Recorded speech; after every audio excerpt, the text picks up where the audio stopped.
Halo teman edukasi, kembali lagi di Edukasi Borneo. Nah, kali ini aku bakal ngejelasin ke kalian siapa itu Michael Faraday. Bagi kalian pasti sudah tidak asing lagi karena ini adalah ilmuwan Inggris yang dikenal sebagai Bapak Listrik. Listrik yang selama ini begitu menunjang kehidupan masyarakat tak lepas dari seorang peran ilmuwan Inggris bernama Michael Faraday ini. Dikenal sebagai salah satu ilmuwan terhebat dunia, penemuannya termasuk prinsip induksi elektromagnetik, diamagnetik, dan elektrolisis. Selain itu, di bidang kimia, dia memperkenalkan istilah seperti anoda, katoda, elektroda, dan menemukan komponen bernama benzen. Michael Faraday lahir pada tanggal 22 September 1791 di Newington Butts dan merupakan anak ketiga dari 4 bersaudara. Karena berasal dari keluarga miskin, dia hanya mendapat dasar-dasar pendidikan sekolah seperti membaca, menulis, kemudian dia belajar secara otodidak. Pada tahun 1812, ketika umurnya menanjak 20 tahun, Faraday menghadiri kuliah Humphrey Davy, seorang ahli kimia terkenal dari Royal Institution dan Royal Society serta pendiri City Philosophical Society John Tatum. Semua tiket tersebut dibelikan William Dance, seorang pianis dan violis yang juga salah satu pendiri komunitas musik Royal Philharmonic. Faraday mengirimkan Davy sebuah buku setebal 300 halaman yang didasarkan dari catatan Faraday sepanjang kuliahnya. Buku itu mendapat balasan yang positif dari Day. Di 1913, ketika penglihatan Davy terganggu karena nitrit klorida, dia memutuskan mengangkat Faraday sebagai asisten. Per 1 Maret 1913, Faraday menjadi asisten kimia di Royal Institution. Davy mempercayakan persiapan sampel nitrogen triklorida.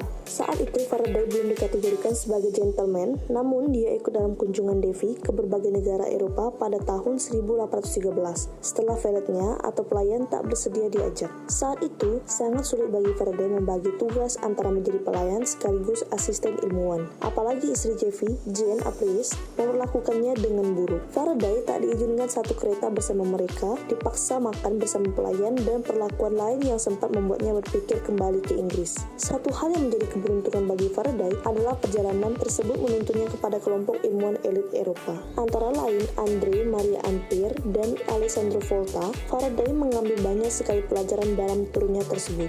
Kembali ke Inggris, Royal Institution memutuskan untuk memperpanjang kontrak Faraday dan meningkatkan pendapatannya. Dia menerbitkan makalah akademis pertamanya. Dalam makalah itu, dia menganalisis kalsium hidroksida dalam Quarterly Journal of Science. Di tahun 1821, ketika dia berusia 29 tahun, Faraday diangkat sebagai inspektur laboratorium Royal Institution, dan di 12 Juni, dia menikah dengan Sarah Barnard. 4 tahun berselang, dia menjadi direktur laboratorium Royal Institution. Di tahun 1833, Faraday menjabat sebagai Fullerian Profesor Kimia hingga kematiannya. Penemuan-penemuan yang didapatkan oleh Faraday di awal studinya di kimia, Faraday meneliti klorin dan karbon klorida baru. Dia kemudian menjadi penemu awal teknik yang dikenal sebagai pembakaran Bunsen. Dengan menggabungkan udara dan gas sebelum pembakaran, Faraday berhasil menemukan cara untuk meraih temperatur yang lebih tinggi. Penemuan lainnya adalah gas yang bisa dijadikan cairan dan menjadi prinsip lemari es saat ini. Penemuannya yang paling besar adalah induksi elektromagnetik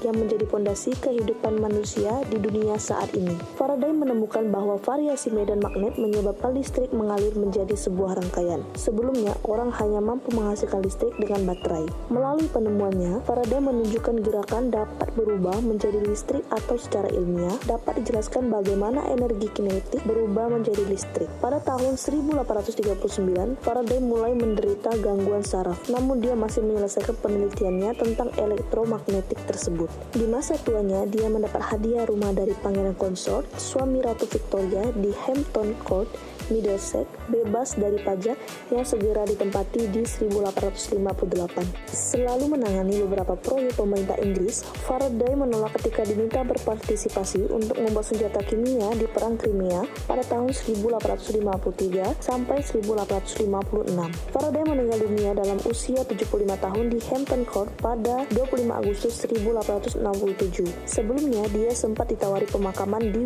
Westminster Abbey. Di sana terbaring jenazah Raja dan Ratu Inggris serta Isaac Newton. Namun dia menolaknya dan memilih dimakamkan di samping istrinya di Highgate. Nah teman-teman, jadi segini dulu video dari kita. Kalau kalian merasa ada yang kurang, kalian bisa banget langsung komen di bawah untuk video apa lagi yang bakal kita buat selanjutnya. Jangan lupa untuk komen, like, dan subscribe channel YouTube kita ya teman-teman. Sampai ketemu di video selanjutnya. Bye-bye.